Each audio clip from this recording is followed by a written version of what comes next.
Hammersmith Apollo gig just around the corner, the promoters have pulled a four-headed surprise out of the bag. Blue have just joined the big reunion family, and it's got a few people's goats. I don't actually get it. With this, it's just people who just stood there going, why? The hottest band of 2001!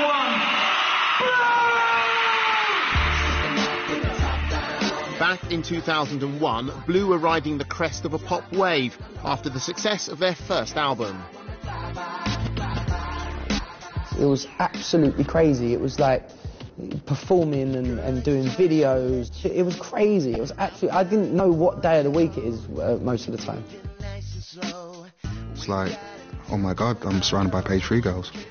We were kings. I mean, I remember Lee got Shag of the Year, and I was well disappointed it wasn't me.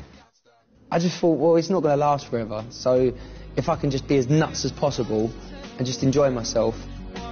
I was in this hotel and we've been doing shots of absinthe, and I got a fire extinguisher, and I walked into the bar and I started spraying everyone, and then the manager of the hotel walked out and said, "Put that down now!" I went, "Fuck off," and done him as well.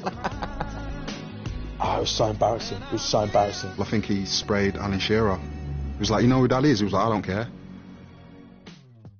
I've got this kind of button that is broken and it's called stop.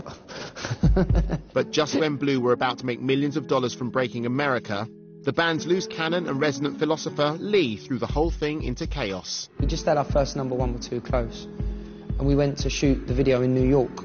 We witnessed that second plane hitting.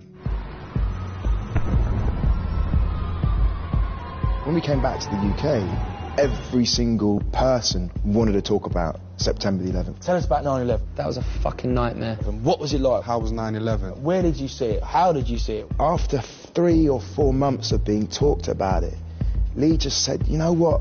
Fuck it, I don't want to talk about this no more." I was like, you know what, fuck New York. I was like, just can we talk about, if you're going to promote something, talk about animals that are nearly extinct because we're killing them. They wrote, "Who gives a fuck about New York when the elephants and whales are dying?" And I was like, I didn't say that. I was trying to say something, but it came out the wrong way. We was up there, we just released All Rise, Too Close, #1. Everything was going perfect, it was just wicked, wicked, wicked, wicked. And then the comment, bang, crash.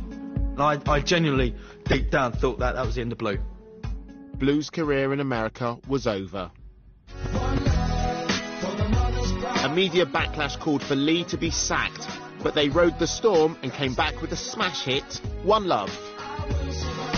The album shot straight to the top of the charts with the help of a very special guest in a very special tracksuit.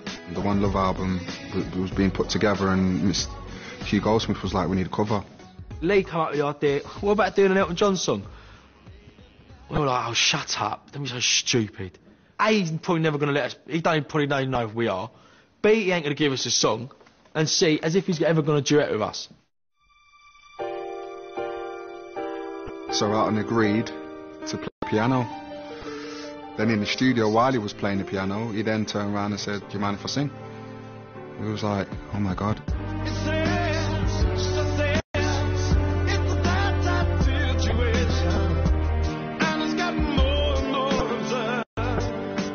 That was the moment I just couldn't believe my luck. I mean, it's Elton, isn't it? From the brink of career suicide, Blue crept back on top and in 2003 were rewarded with a Brit Award for Best British Pop Act.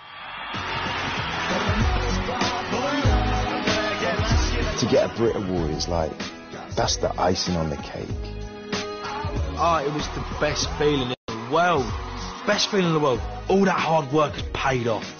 And we are being recognised now as a boy band that have got a bit of talent.